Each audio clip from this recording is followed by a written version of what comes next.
Good morning, America, and good afternoon, good evening to those who have afternoon and evening. I'm Omar Mohammed, the head of the Antisemitism Research Initiative at the George Washington University. We have been discussing anti-Semitism for on several occasions, but we believe that one important element regarding anti-Semitism is education. This is why we are accompanied today by probably the most relevant entities related to anti-Semitism and its combating. UNESCO, represented by Heather Mann, the office known as DILACRA, which is a long title. Forgive me, Matthias, I will not say the full title, but it's the office that is related to combating anti-Semitism in France. Welcome, Matthias Dreyfus. And also, once again, I welcome Ludovic from the United States State Department, the Office of Combating and Monitoring Anti-Semitism. Welcome, everyone. I will not do long introductions. I will leave that to you, but I will go immediately into the discussion and the pressing issue of anti-Semitism as we have seen rising in the recent months. I would like to start with you, Heather, and the question simply is, what is UNESCO doing on anti-Semitism? The floor is yours. Sure, thank you. And my thanks for the invitation to this webinar and this opportunity to discuss the role of education in this fight against anti-Semitism. Just to introduce myself a little, my name is Heather Mann, and I coordinate UNESCO's program on addressing anti-Semitism through education. So I'm very much situated in the education sector of UNESCO, in a section for global citizenship and peace education.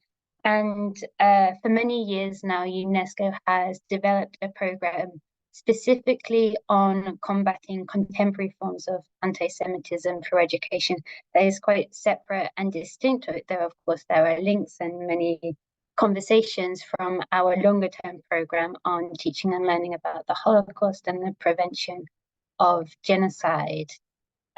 Just to set up and to be really clear that we at UNESCO, we've both observed and we have a strong concern about the revival of anti-Semitism in the world at the moment.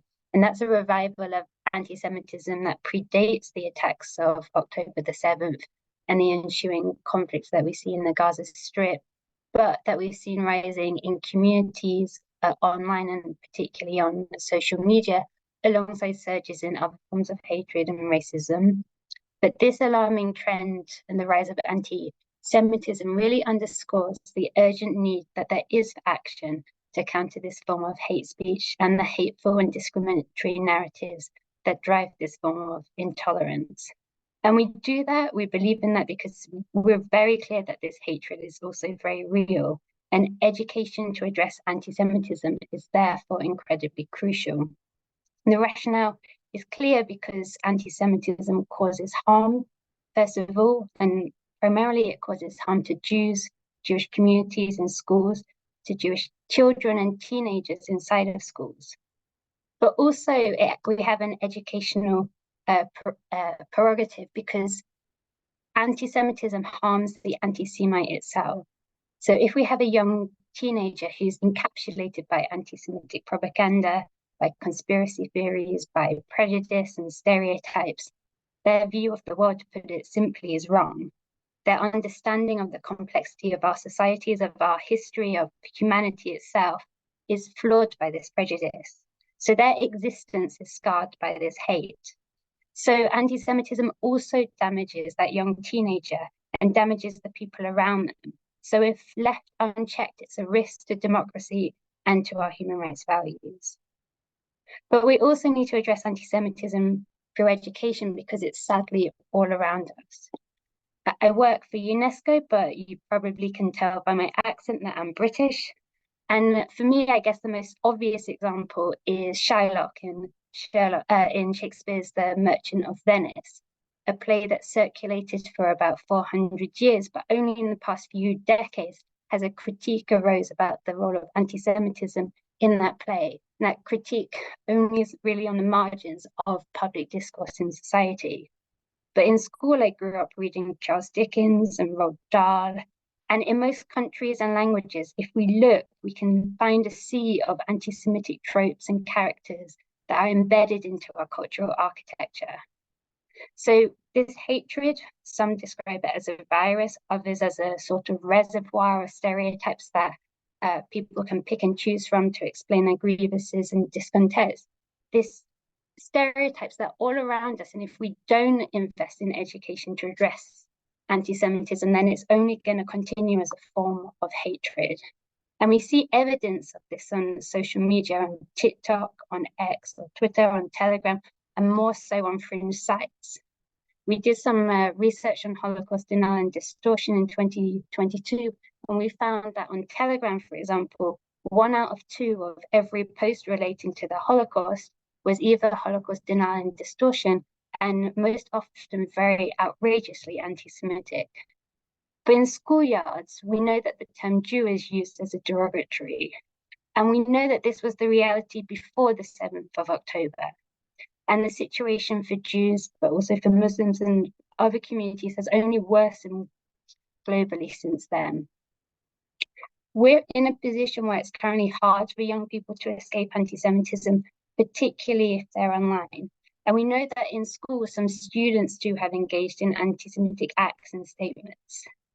So when we discuss education, we must be clear that business as usual cannot continue. Because business as usual, and here I very much speak on the global level, is not yet satisfactory. Significant strides have been made in the fields of teaching and learning about the Holocaust in the past 20 years. So in Europe, for example, most countries now include this history as part of their curriculum. And there are several countries that are adding this history to their curriculum in the current times. And pedagogies and teaching and learning resources about this history have certainly advanced, and there really are excellent practices out there. But it's quite clear that Holocaust education is only one piece of the puzzle to prevent and counter anti-Semitism. A very important piece of the puzzle, of course, but alone it would not be effective in addressing this form of hatred. Education that looks to address contemporary anti-Semitism, including targeting prejudice and conspiratorial thinking, is actually quite limited. Globally, there lacks knowledge, training, and learning materials among teachers.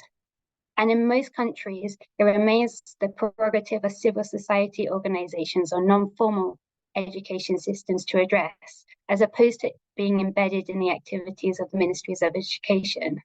I should say here that we have some very good cooperations with some ministries of education, and I know Matthias Dreyfus is on the call, and in France we've had an excellent cooperation where we've trained 120 school inspectors on how to train teachers and school staff on addressing contemporary forms of anti-Semitism. And we've done similar projects also in Austria, where we've done a pilot on what school directors need to know and do to address anti-Semitism in their school communities. But it's in that context where globally there's not enough being done on contemporary forms of anti-Semitism that I want to quickly share with you a little bit of background to UNESCO's programs. So for us, addressing anti-Semitism through education forms part of our programs to promote global citizenship education and support the Education Agenda 2030. So what that means is we hope to instill in learners the values, attitudes, and behaviors that support responsible global citizenship. So creativity, innovation, and a commitment to peace, human rights, and sustainable development. And in particular, our work in this field is embedded in UNESCO's implementation of the UN Strategy and Plan of Action on Hate Speech, which seeks to promote safe and responsible digital citizenship, as well as media and information literacy. For us, countering and preventing anti-Semitism must begin with education. Education that cultivates critical thinking, democratic engagement, and fosters respect for human rights. Education that engages young people in combating anti-Semitism so they themselves do the work and they refuse all forms of prejudice, both online and offline. education cannot entirely eliminate anti-Semitic or racist prejudice and behaviors, but it can encourage young people to develop a set of skills so that they can identify anti-Semitism and have more hope of resisting it and counteracting it. And it can create conditions that make it more difficult for this form of prejudice to proliferate. Broadly speaking, we recommend approaching this issue from 3 different perspectives. So firstly, that means addressing anti-Semitism through education. So ensuring that education systems support human rights, cultivate respect and inclusion, and provide safe and supportive learning environments for young women and men, but also so that education systems and environments themselves do not exacerbate the problem. We advocate to integrate anti-Semitism as a human rights topic through policies and pedagogical approaches that promote democracy, peace, gender equality, but also this sense of belonging to a common humanity. We promote pedagogical approaches that build students' resilience to prejudice and stereotypes as a long-term goal by developing their critical and reflective thinking skills. For example, we have a strain of work on addressing conspiratorial thinking through education that looks at the preventative skills that young people need, particularly in an online world. The second stream of work is about providing education about anti-Semitism. So, for example, familiarizing educators and learners with anti-Semitic stereotypes and conspiracy theories, but also the social and political functions of anti-Semitism, so that they can respond to an anti-Semitic image or motif when it appears.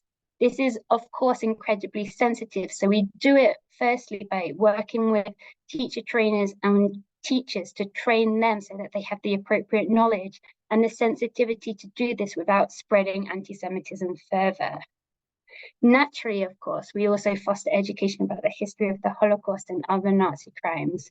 But more and more, we're looking at the dangerous implications of Holocaust denial and distortion. And later this year, we'll be providing educational guidance to teachers on how to counteract denial and distortion in their teaching, as well as some lesson activities that they can do with learners. We're developing pedagogies to help deconstruct bias, stereotypes, and conspiracy theories, as well as doing a review of curricula and textbooks and other educational materials to ensure that their inclusiveness and human rights principles are well reflected. We need to ensure that curricula and textbooks are free from stereotypes and that the history of Jewish women and men and contemporary Jewish life are presented in a comprehensive and balanced way. But we also need to support schools, to support teachers, to respond to manifestations of anti-Semitism that happen in educational environments. And this requires pedagogies, procedures, and partnerships. Here, UNESCO and our partners at the Organization for Security and Cooperation in Europe have developed with the University College London a set of 4 training curricula for teachers in primary, secondary, and vocational education, as well as for school principals on what they need to know and do in the occasion of an anti-Semitic incident. Through scenario-based learning, where a trainer provides a teacher with a different case study, we have created and practiced a model of training that boosts educators' skills and confidence to act decisively and effectively. Using this material, as well as the materials I've mentioned earlier, and working with a range of international experts, we're now active in 14 countries in Europe and soon to expand to another 15, where we work directly with ministries of education. And with the support of the Republic of France, we're extending our work to support higher education institutions based on the urgent need for peaceful, respectful dialogue that upholds everybody's rights. We're also wanting to develop our work in sports education and provide more opportunities for interministerial dialogue. I'm pleased that in the USA, we also have some excellent partnerships. Firstly, with the University of Southern California Shoah Foundation and the American Jewish Committee, where we've developed a micro-credential form of training where we provide online training courses for teachers that they can do in their own time, but also have the accreditation for taking that course. So far, we've done 5 different short 2-hour training courses with them, but we're looking to expand this work further. And we too want to strengthen our work that we do in research in this area. We're currently undertaking research projects that look at the representation of Jews, Judaism, and anti-Semitism in school textbooks, a survey of teachers about their preparedness to tackle this sensitive topic in their teaching, as well as guidance on how to evaluate anti-Semitism education pedagogies in this field. So in short, and maybe I'll end there is a lot to be done, but we are fortunate that there are some very excellent and committed experts and government ministries. And I'm eager to also hear their contributions as well as take any questions. Thank you. Heather, thank you very much for this overview of UNESCO's work. The way I organize the program is that I move from you then to Matthias, but you mentioned something very important, which is about the prevention of anti-Semitism. But it took me to ask a question related to the sources of influence on a very young generation that has been impacted by anti-Semitism or manifesting anti-Semitism, which is online. What is UNESCO doing on the digital and online space when it comes to education? How are you providing any toolkits? Are you providing any mechanism in dealing in the digital space? Sure, yeah, and thank you for the question. The short answer is yes, we are. The digital space is a priority for the education sector of UNESCO, and a sort of sister program to our project and our programs on anti-Semitism is a program that UNESCO has been working on since about 2021 on addressing online forms of hate speech through education. So maybe about 1 or 2 months ago, we published our first piece of guidance for teachers on how to embed digital citizenship within teaching. Now, there's been a longer term program on media and information literacy, and some of the same skills apply. So how to read a source, how to evaluate a source, how to understand whether something's reliable, but also to look at it from a more social emotional perspective. So to have the skills and knowledge to know whether something is emotionally manipulative or whether you can spot the signs of a conspiracy theory in something that you see.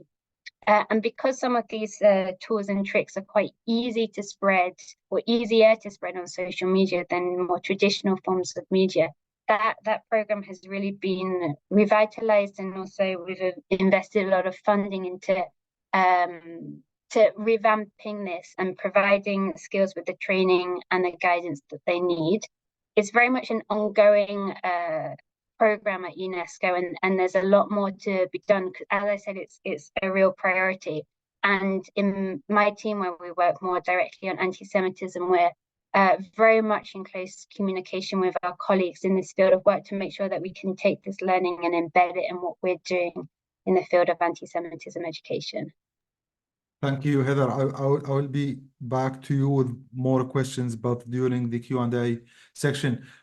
Matthias, we have discussed anti-Semitism probably 2 times when we met and also when we recorded. The question is not about the history of anti-Semitism and how do you combat it through education, but rather on a pressing issue, which is the rise of anti-Semitism post-October 7 compared to your education strategies. Did you start re-evaluating, reviewing the education strategies, and what is France's education strategy? My question also has a second part, which is related. Do you have different approaches when it comes to also Muslim French people? How do you deal with potential anti-Semitism among Muslim population and communities? Well, thank you very much, Omar, first for all, this invitation to speak on this this extremely important subject in terms of national, in France, I mean, international news.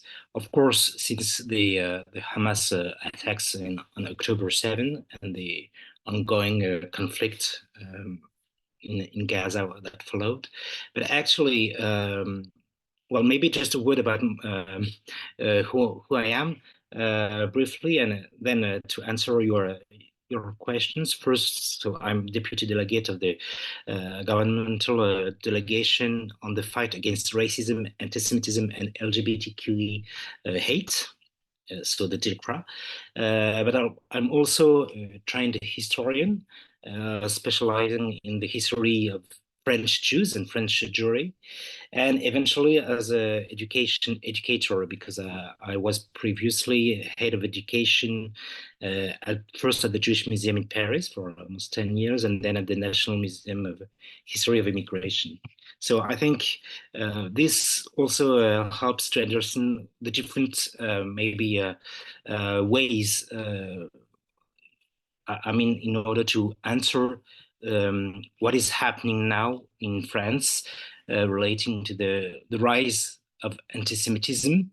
Well, to put it in a very short way, as you know, the situation in France is more than worrying. Actually, French Ministry of Interior has recorded more than 1,600 anti-Semitic acts since October 7 on the French soil, and unfortunately, the trend is exponential. It was now on the rise since the beginning of this year.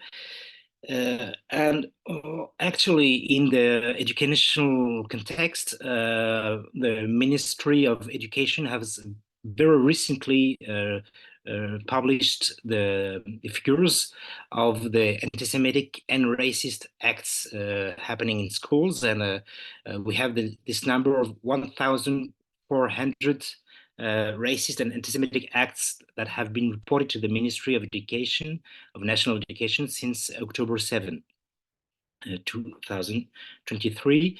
And among these almost 1,500 acts, you have approximately 40% concerning anti-Semitic acts. So it's a very important proportion, especially compared to the proportion of the French Jewish population.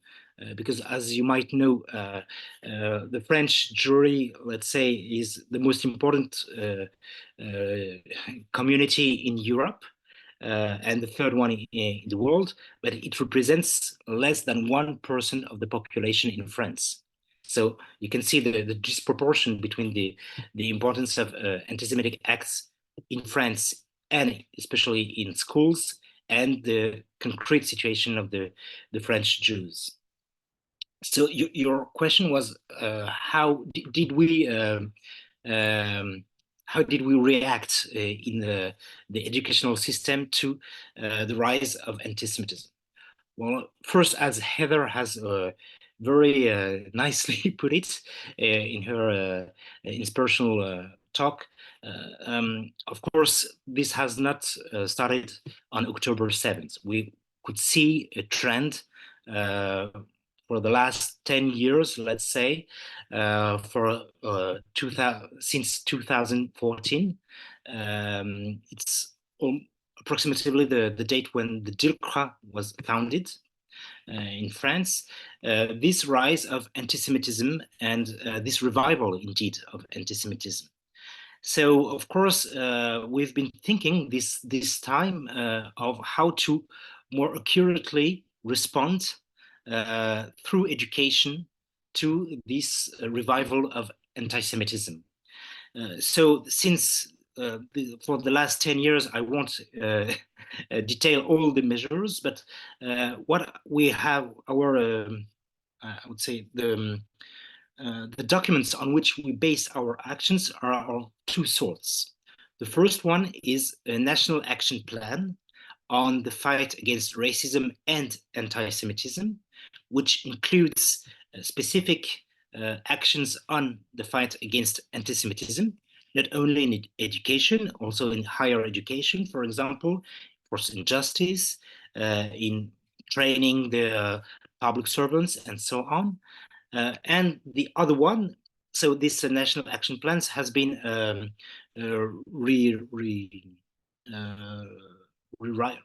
written in a way and presented last year by Prime Minister Elisabeth Borne in a early 2023. So before 6 months before October 7th.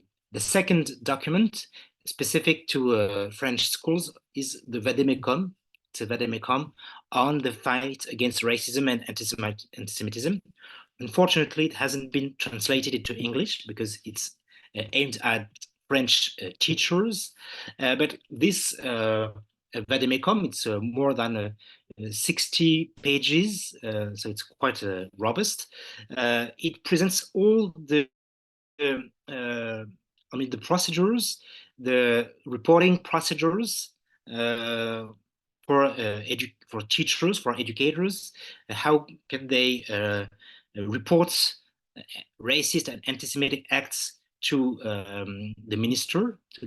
So it's a very precise and important. And also, of course, how does the minister can respond to these anti-Semitic acts? And we have these national and academic teams, response teams against racism, anti-Semitism in France. In every the term academy is French is different from what it means in English.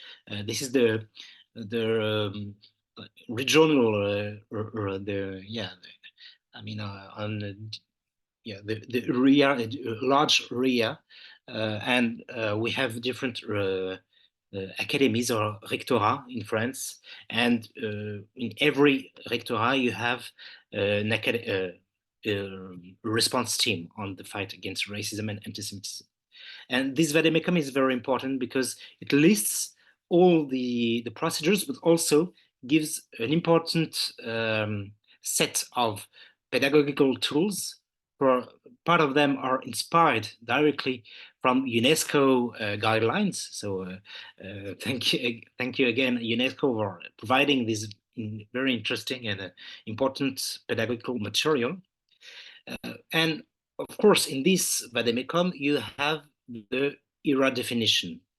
And I think it's important to say that France has endorsed the era definition of anti-Semitism, both, well, the definition, which has been endorsed by the French President of the Republic and the Parliament, the French Parliament, but it's now in all the documents of the administration when we deal with what is anti-Semitism.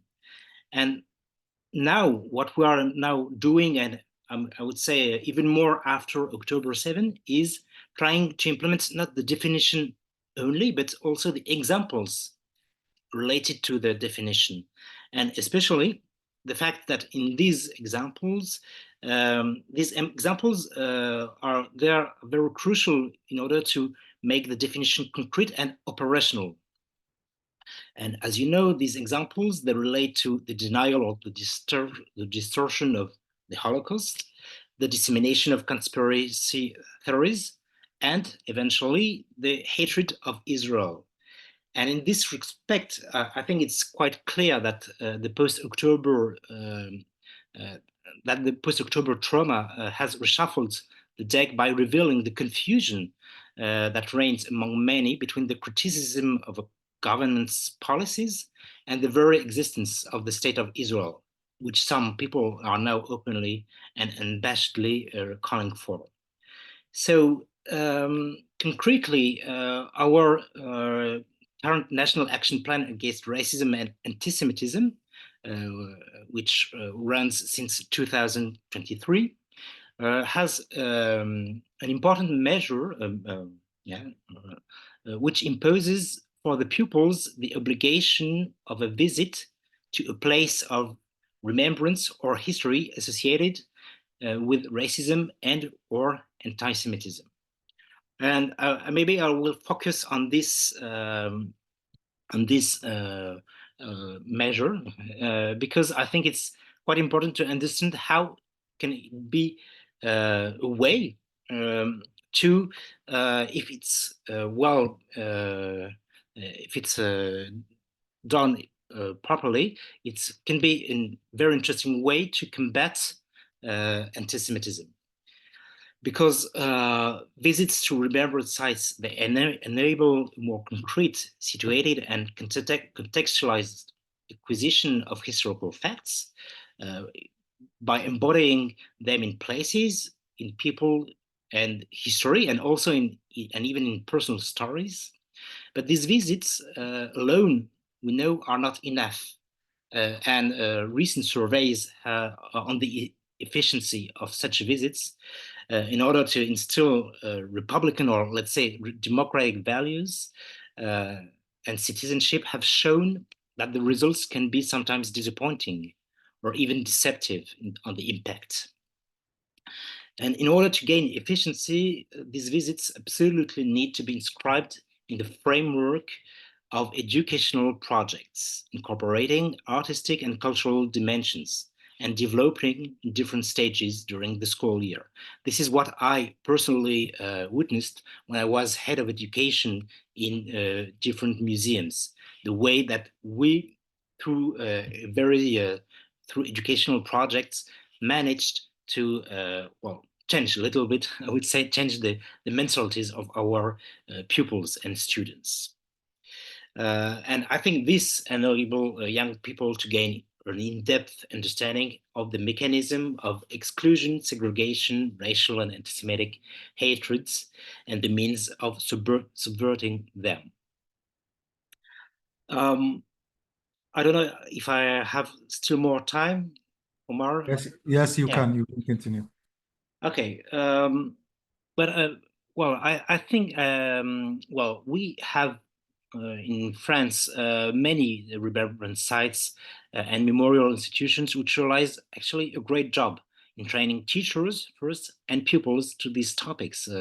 Let's talk about the Shaw Memorial, for example, in Paris, the Fondation du Camp des Milles in Aix-en-Provence, Southeast France, and also some other institutions which are not directly focused on antisemitism, but which embrace and well, they incorporate this topic into the framework of larger issues.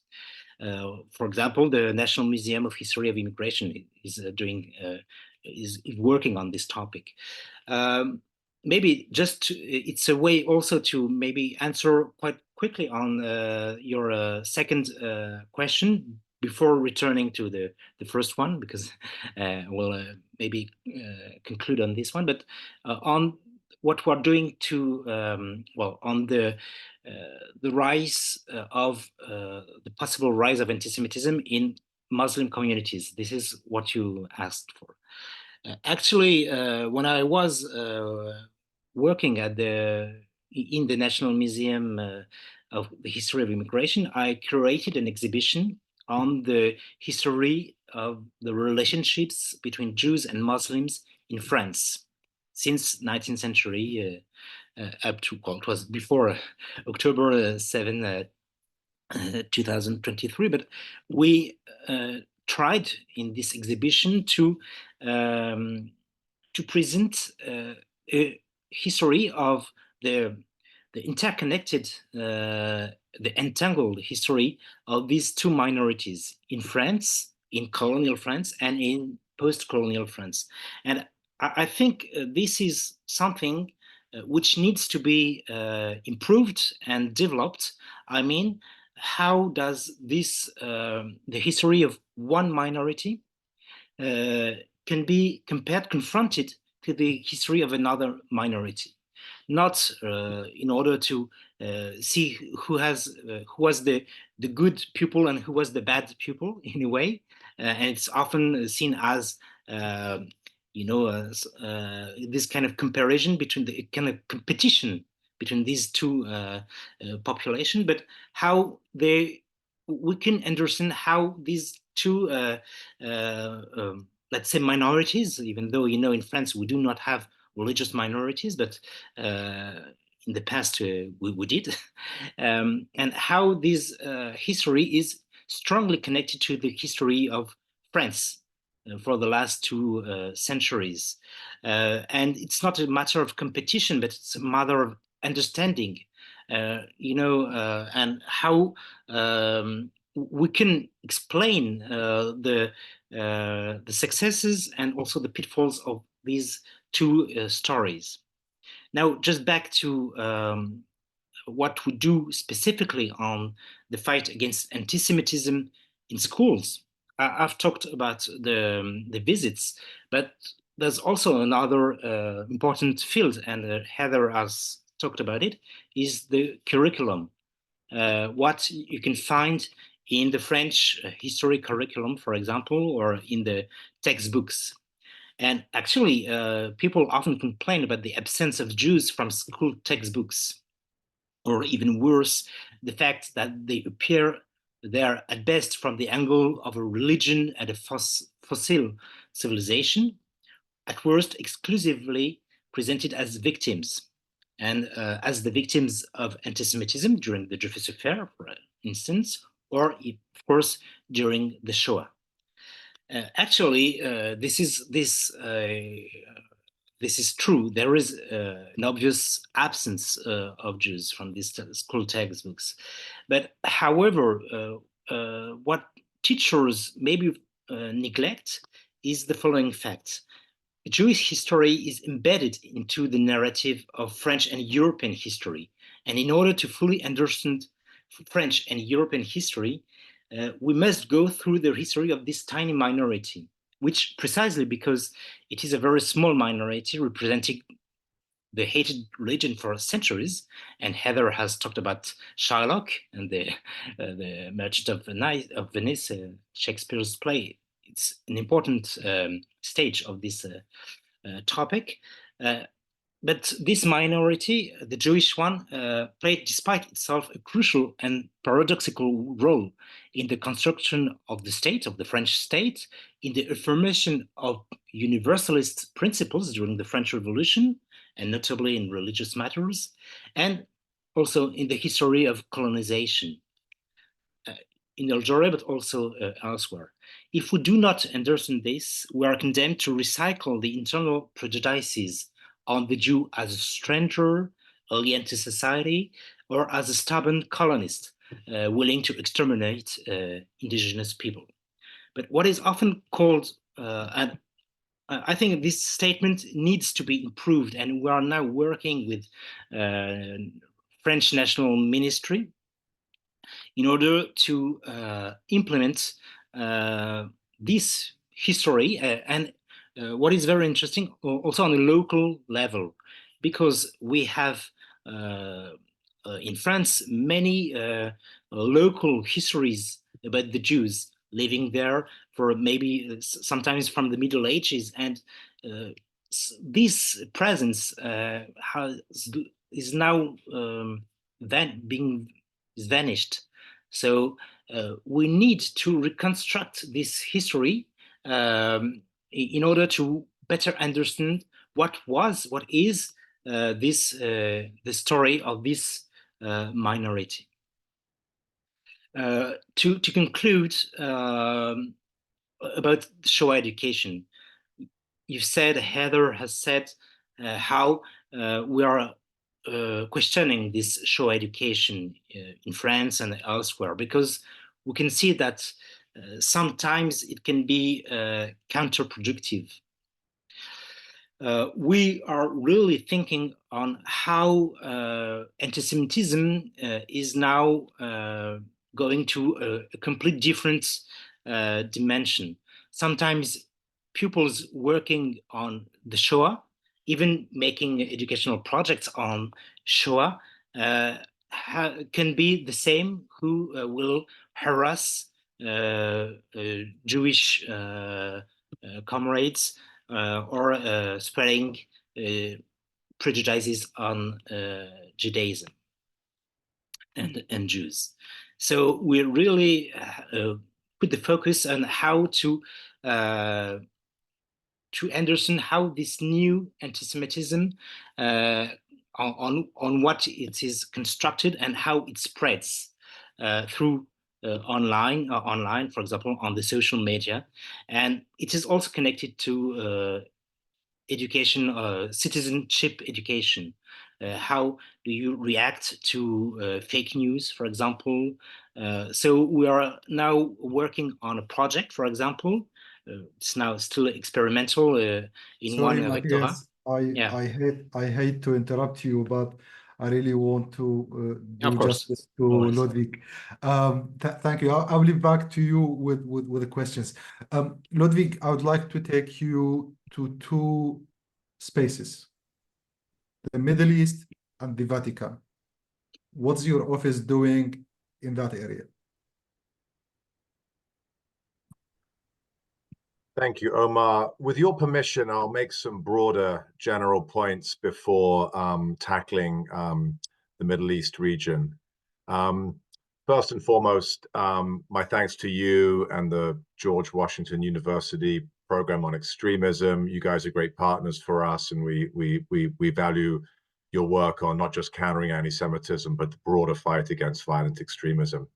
And I would just like to also make the point that it's great to be on this panel with two increasingly important partners for the State Department in the fight against global anti-Semitism. The US has rejoined UNESCO, and we are very pleased to be funding aspects of their stellar peace education initiatives, which includes genocide prevention, atrocity prevention, Holocaust education, and the fight against global anti-Semitism. And we look forward to deepening that partnership both in the European and hopefully in the future in the Middle East context. And then very excitingly, it's great to be on a panel with one of our key French counterparts, Matthias. This may be news to others on the panel and those listening, but in the wake of the state visit by President Biden to France a few days ago, after he met with President Macron, one of the announcements that came out of that meeting was the establishment of a bilateral US-France dialogue on combating anti-Semitism, which we will be discussing soon and hopefully launching this year. So it's great to be with Matthias. Stepping back for a bit, I'm a career Foreign Service officer, a career US diplomat. I've served in the Middle East several times, as well as in Paris, actually, focused on Middle East issues. But for the last 3 years, I've been working as the senior advisor to the State Department's special envoy to monitor and combat anti-Semitism, who currently is the famous historian of the Holocaust, Dr. Deborah Lipstadt.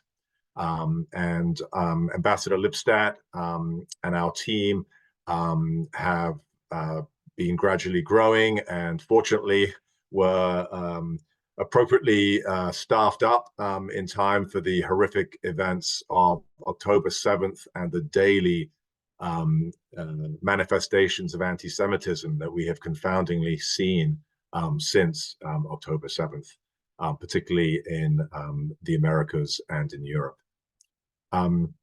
Our office, being part of the State Department, is a diplomatic office focused on overseas anti-Semitism. Our mandate technically does not allow us to focus on domestic issues.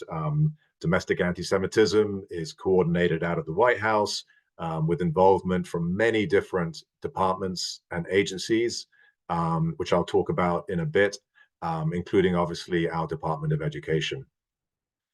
When we engage our different counterparts and other foreign ministries, entities like the French DIRCA and other such bodies, we obviously raise education, we discuss education.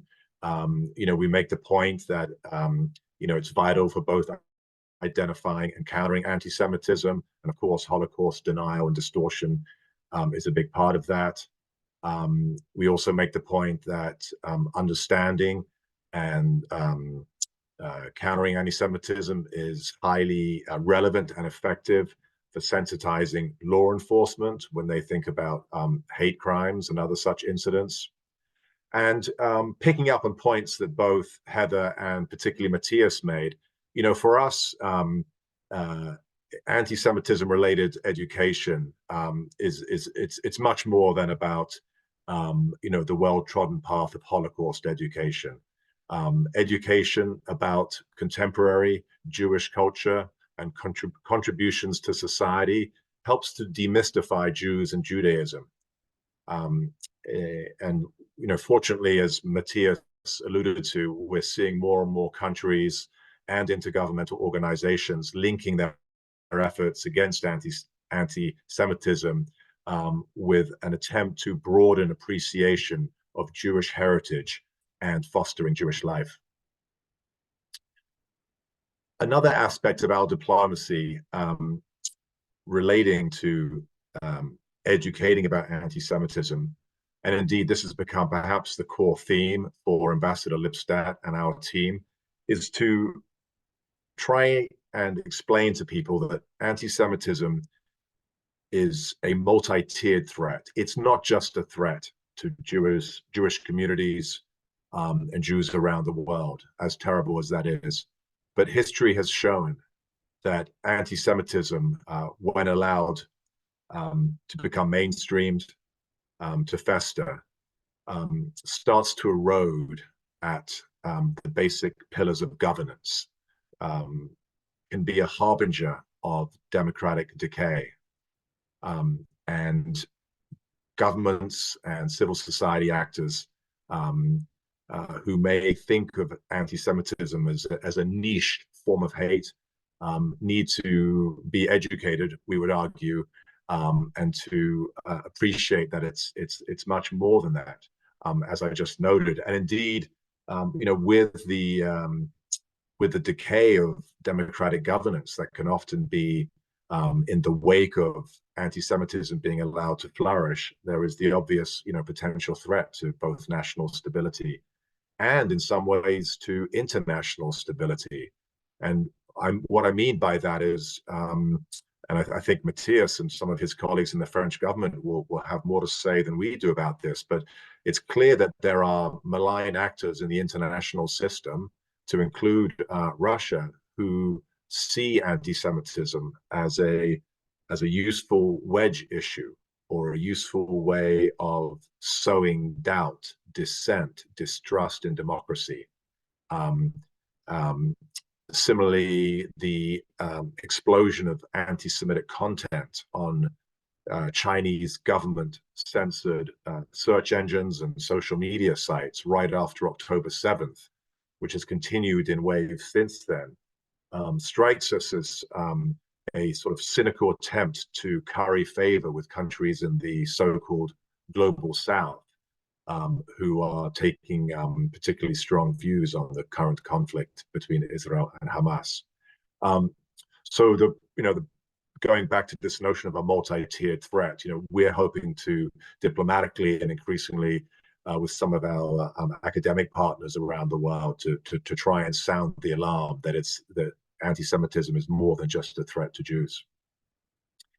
While my office focuses overseas, I will talk a little bit about a very important domestic initiative. And I think as many of the listeners will know, exactly 1 year ago, the White House, President Biden, my colleague Deborah Lipstadt, and other top officials unveiled the first ever US national strategy to counter anti-Semitism. It's available at the White House website. Just Google White House National Strategy Counter Anti-Semitism, and you can see the full document. And this document is, it's not just an explanation of what's needed, but it specifically gives action items, taskings to relevant, in fact, to almost all US federal government departments and agencies on discrete steps that they can take year by year to contribute to the whole of society approach to fighting anti-Semitism. And then, most relevantly to this conversation, the very first chapter and the very first set of action items specifically focus on education. So our government, after an exhaustive set of consultations, both internally and with scores of external actors, advocacy groups, NGOs, numerous universities, we very quickly realized perhaps the obvious, that education is perhaps is the most important pillar of the overall fight against anti-Semitism. So I'll just make a few points from the national strategy, which, as I said, has a set of action items and recommendations for entities like the U.S. Holocaust Memorial Museum, for the Department of Education, touching briefly on Holocaust education, which, as I would agree with Matthias, there are some forms of Holocaust education that arguably can be somewhat counterproductive depending on the country, the context, and the audience. But I think for us, it's important to note that when we think of Holocaust education, it's a multifaceted field of focus. It includes instruction on the roles of Nazi racial anti-Semitism, understanding long-standing, centuries-old European anti-Semitism, conspiracy myths or theories, if you will, the propaganda that led up to the planning for the final solution. The point is that there are strands to do with Holocaust education well beyond the facts of what happened in the 40s with the systematic murder of Jews. And for us also, touching on your question about the Middle East, Omar, for us, integral to Holocaust education is understanding the experience of Jews living in North Africa, which included periods under both the Nazis and the French Vichy government. And when conducted effectively, Holocaust education, and this is critical, it provides enduring lessons for all communities and encourages students from all walks of life to think critically about their own roles and responsibilities to stand up against hate. And this kind of education enables young people to understand what can happen in a democratic society when hatred goes unchecked, when people are silent as their neighbors are marginalized and murdered. Finally, the last point I'll make, touching on this, our national strategy, and perhaps the most important point is that there is a huge push underway as part of this national strategy, as part of how we celebrate Jewish American Heritage Month every spring, to encourage at the state level, because that's where the education system plays out in the US, more education on Jewish American history, the valuable role that Jews have played in our national story. This focus on the positive contributions Jews have made will further help, we hope, to inoculate young people against anti-Semitic stereotypes, tropes, and conspiracy theories. So I'll leave it at that, except to note on the Middle East, Omar, our office has tried to build on some of the positive changes in the region in the last few years, whether it's the reform initiatives underway in countries like the UAE and Saudi Arabia, or the Abraham Accords agreements. We've been engaging with some of these governments about essentially normalizing attitudes towards Jews, the Jewish people, Jewish history, Judaism. And there have been pretty positive discussions in numerous Arab countries. And they continue despite the current conflict, albeit at a fairly low-key, discrete level right now. But there is obviously a long way to go. Morocco is the only country in the wider region that has actually taken any steps to mainstream education about Jewish history and heritage into their national curriculum. The same for Holocaust education. The Emiratis have announced an intent to look at mainstreaming Holocaust education into their national curriculum, and we're part of those conversations. It's very positive. But other countries, including many that have done good work removing anti-Semitic content from textbooks and so forth, like Saudi Arabia, are still a long way, it seems, from including and mainstreaming education about the once rich Jewish heritage in many Arab countries, for example. So I'll leave it at that. I look forward to the questions. Thank you. Thank you, Ludwig. I don't know if you can still talk about your efforts, your office's efforts with the Vatican. The easy answer is no, because that is an area that one of my esteemed colleagues has covered. So I will pass on that one, and happy to tackle the rest of the world. Okay. Thank you, Ludwig. I think we have three important perspectives here. One from an international organization that education is an integral part of its mission, the efforts in France, and also the State Department's efforts globally. Heather, if I go back to you with a question related to the effectiveness of education. I mean, first, how do you measure the effectiveness of the programs? And where do you see the challenge when trying to implement the education strategies related to anti-Semitism?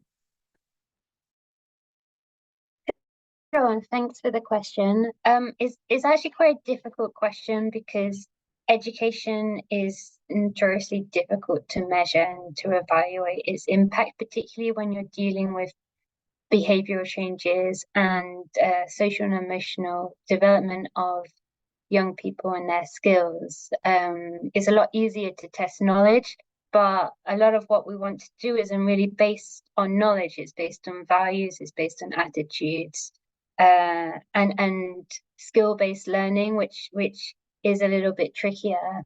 And as I said before, this field of anti-Semitism education is still relatively new. There aren't hundreds of initiatives in every country. There are some very good programs, mainly by CSOs, and there are some governmental initiatives too, but they are new and they are overall limited. So there isn't at the moment a strong evidence base. We're trying to provide some help in that area by developing a criteria by which a Ministry of Education can assess the projects that they are already doing or the projects that they support.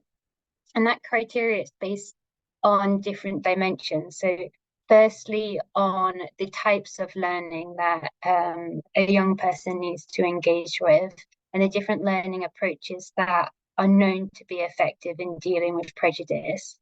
And then secondly, the thematic knowledge that a young person has to have in different levels. So first of all, in the human rights focus, like a sort of almost an introduction to anti-Semitism, an introduction to Judaism, Jewish history, Jewish life, and how to understand why these forms of hatred, these stereotypes function, why they survive, why they have a long history.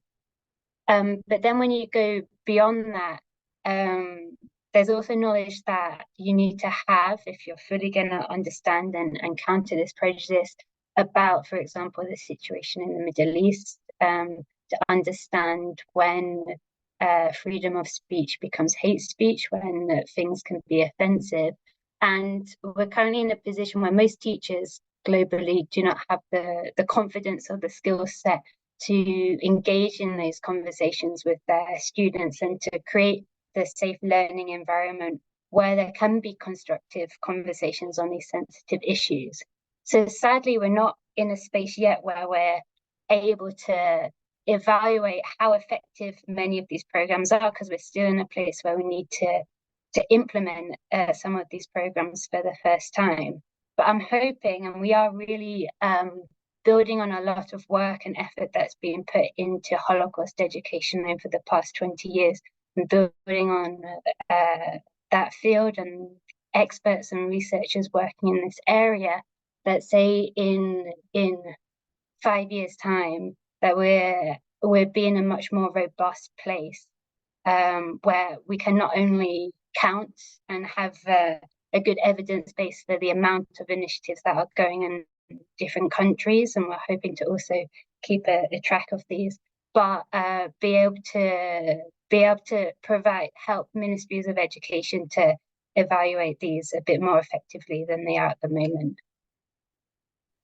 Thank you, Heather. Probably another question which was asked by the audience. It's related, how do you approach different countries? do you have a global strategy or a state-based type of strategy? For example, when you address anti-Semitism as a UNESCO addressing anti-Semitism in the United States education system, is it the same when you address it in Europe? Are there any specifics when you deal with national strategies? Sure, yeah. The short answer is that we try to adapt everything to the needs of that country.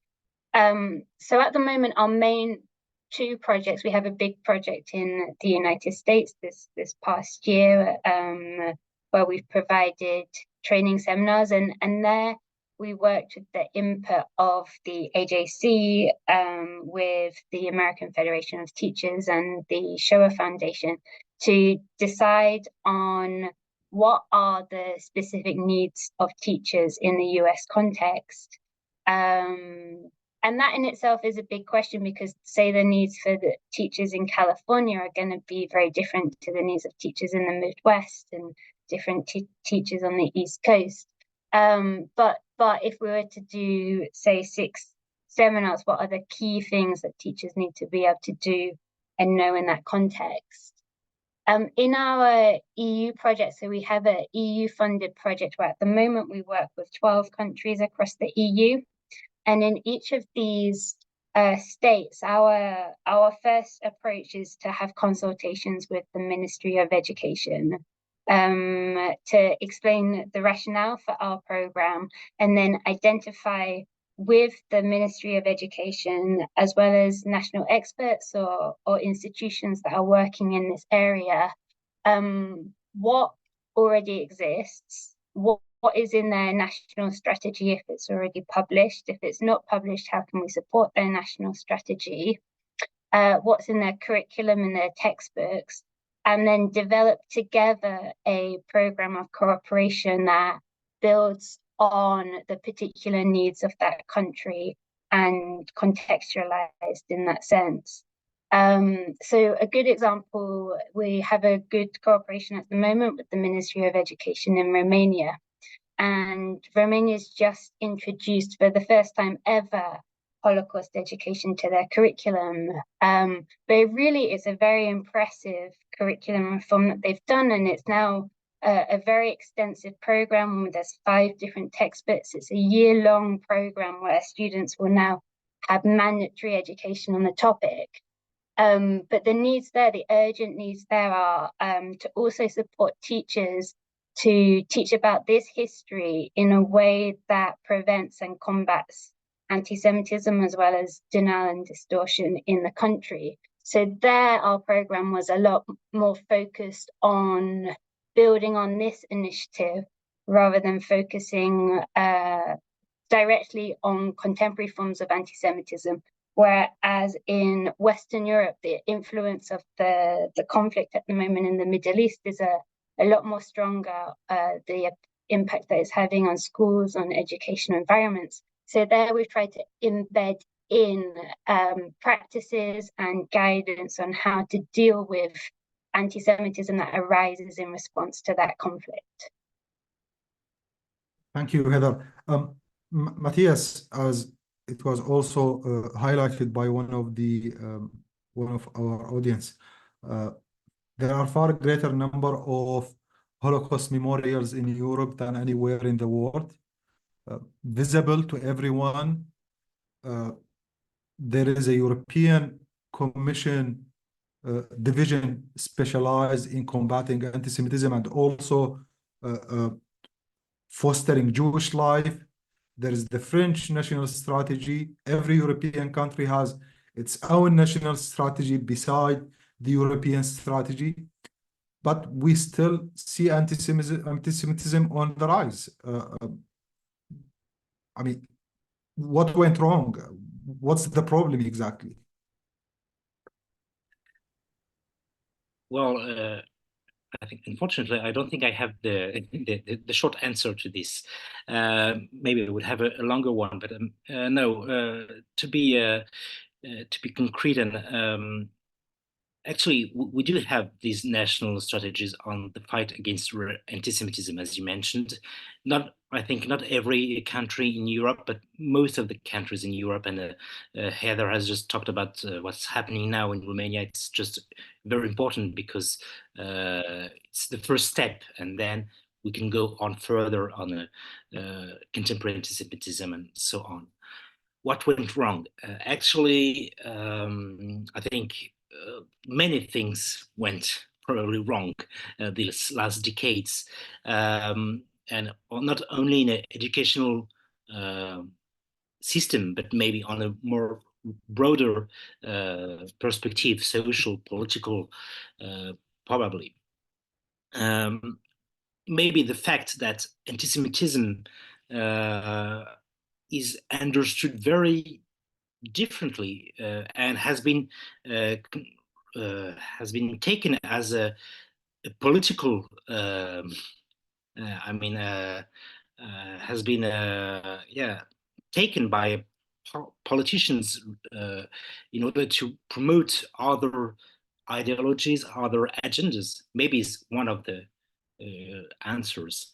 When we focus, what is, I think, the reaction since October 7, of course, but since the last 10 years, let's say, we've seen a shift in the attitude, in the way police and justice has been really taking great care of how to characterize, identify a racist or an anti-Semitic act. Since 2017, racist or anti-Semitic acts it worsens the sanction, the penal sanctions. So we have these countries. There is a new awareness about this. This is about the reaction in a way, and I think in the education, as I mentioned, and the other panelists mentioned, we are in a middle term process. We cannot say at the end of this year, okay, this people is no longer and won't be anti-Semitic, racist or anti-Semitic in the next years. It's impossible to say.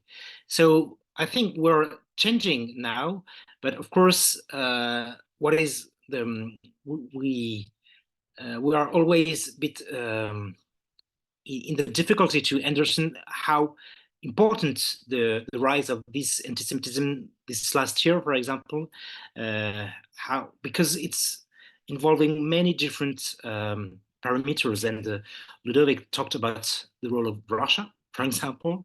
We've seen very recently how anti-Semitism is, I think it's not completely new, because we know that in the 1970s, Russia was also very important in the instrumentalization of anti-Semitism. But now it's quite recent that this renewal of the role of Russia in using anti-Semitism as a political and ideological tool in order to disturb democratic societies. Matthias, do you keep numbers of the visits to the Holocaust memorial museums? Do you try to study these numbers? How effective are they? Did they have any impact on reducing or preventing anti-Semitism? And what can be done better? We do have thanks to French centralized educational system, we have the capacity to record the visits of pupils to remembrance sites, the Show Memorial, for example, but also all other memorial institutions and remembrance sites. So we know that it's important, but what is maybe even more important is how the Show Memorial for now more than 10 years has a very strong has made a very strong effort in training teachers to Holocaust education and how to prevent anti-Semitism through education. And this is something even maybe more important because even though the pupils do not visit remembrance sites, their teachers have been trained to how to respond to anti-Semitism and how to prevent it through education. So it's all another number which is also very important to consider. What can be done better? Well, I think we have. I said we have some surveys on how do visits, for example, which impact do they have on students or pupils. I think what we can do better is to develop these surveys, but not on a national level, but on a local level, to have a kind of diagnostic, I don't know how to say that, on the situation of racism and anti-Semitism on a local level in order to have more accurate responses to the situations. We have been, there is an example, for example, in East France, in the rectorat of Besançon, for example, it's a middle town in East France, where we could observe a lot of far right votes quite recently. And the teachers managed to have very, well, impactful reactions because they knew on specific, well, based on the sociology of these on these schools and high schools, how to react and which levels to use in order to respond effectively to the situation of racism and anti-Semitism in these schools, despite the fact that almost no Jewish people was enrolled in these public schools. And so I think this is one of the tools we need to improve, to have this local diagnostics. I'm not sure the French is, the word is very diagnostic. correct. Yes, it's correct. Diagnostic. It's same in French. Ludovic, your office has been collaborating with the EU on many levels. When we look at the lessons, I mean, could the US learn any lessons from the European countries' experience, and vice versa? How can this knowledge be enhanced and exchanged between the US and the European countries, not just limited to the work in the EU, but also to be implemented in other areas? You're absolutely right, Omar. Our office works very closely with multiple national governments in Europe, but in particular with the European Commission coordinator on combating anti-Semitism and fostering Jewish life, Katharina von Schnurbein, and her excellent team. Very important partners for us. She has shown incredible leadership, proactive strategies, tactics, helped nudge multiple countries to launch their own national strategies in recent years, in addition to the very good EU-wide strategy. And of course, education is a major component of that. So we do coordinate closely. And yes, I would agree that the sharing of best practices and lessons learned is vital, and absolutely the United States can and should learn from other countries' experiences. I think, as some people have noted, the reality of where the Holocaust, the show itself, took place means that there are more daily reminders in many parts of Europe than necessarily in parts of the US about the fact of 1/3 of all the Jews in the world being killed in our grandparents' lifetime. The statistics about American youth being unaware are deeply concerning to many people, including our office. And again, this is partly why education, including Holocaust education, is a critical part of the US national strategy launched just over 1 year ago. The final thing I'll say is, our office, we're in a somewhat awkward position. We do international diplomacy. We're not necessarily part of the domestic efforts underway, though we do have obviously ability to engage through White House-led coordination efforts, like the one that led to the national strategy. But I'm hoping that we can find ways to, benefit from key countries' lessons learned and recommendations. And one of the underlying purposes of announcing the bilateral dialogue with the French government, and this came from the French side actually, was hoping that we can explore ways of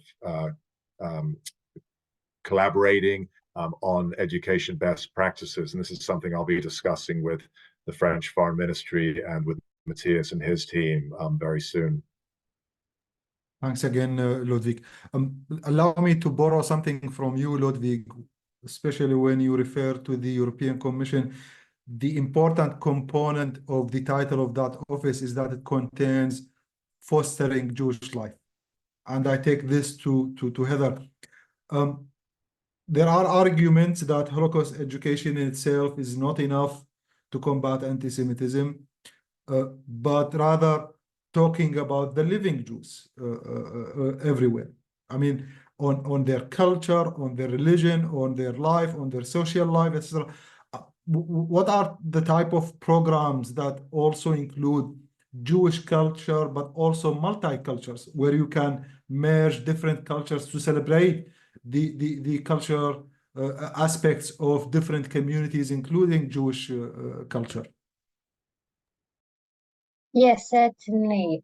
And yes, I would agree with you. Like, this component is really central to tackling anti-Semitism.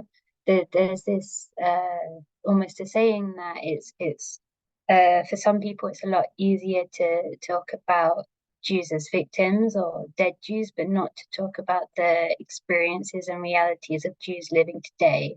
And their experiences, their realities really have to be fundamental to any program that looks at anti-Semitism and looks at fostering Jewish life both in Europe and globally. I think there's also here things that can be learned from the US context and be strengthened in Europe.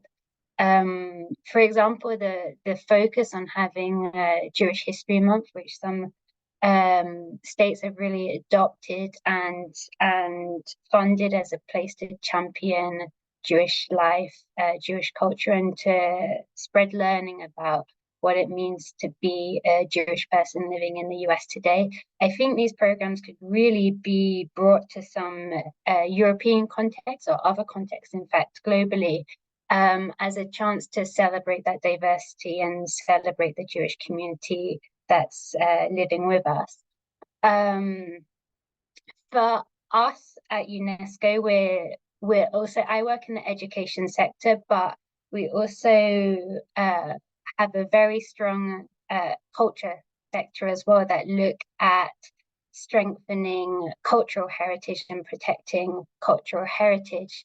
And we've just launched last year actually a new program with the World's Monument Fund to protect and preserve Jewish cultural heritage in Europe. And in fact, not just in Europe, it's global, including in Central Asia. And the first step of that is to create an inventory of different forms of Jewish heritage, and that's both like tangible heritage, but also living heritage as well. So things including language or food, crafts, and finding ways to firstly acknowledge these practices, but then protect them, promote them, and spread learning about them.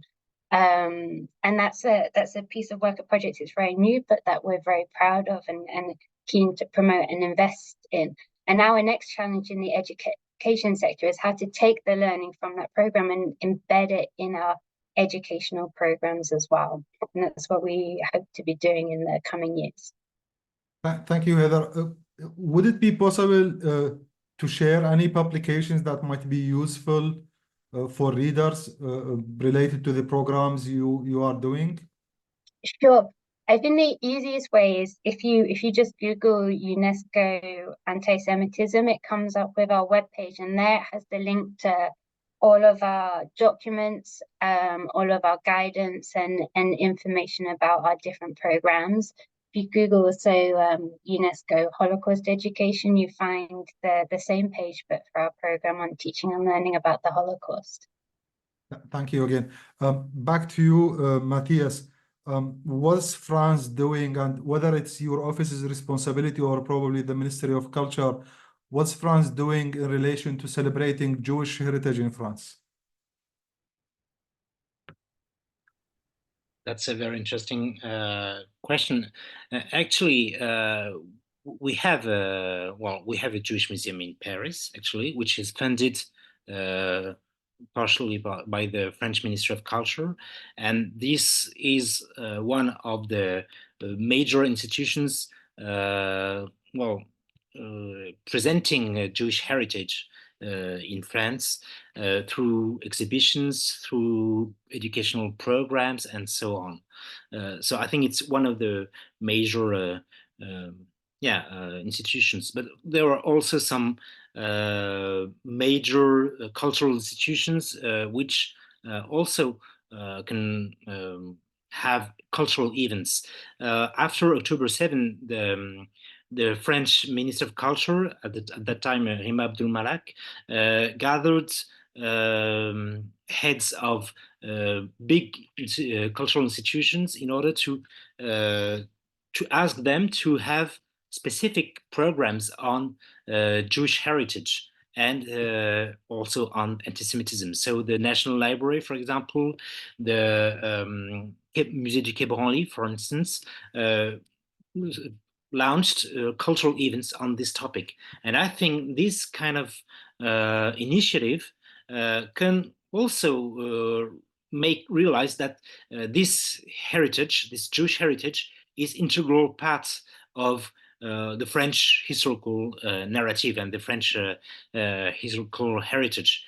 We need to go on further and go beyond the emotion linked to what happened last autumn, of course, in order to really implement this heritage into the national heritage.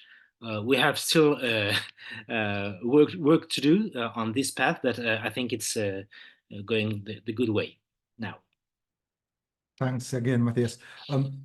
Ludovic, do you think it's possible that we will ever see a strategy on combating anti-Semitism that is produced in the Middle East based on the diplomatic collaboration? Is this something feasible or realistic?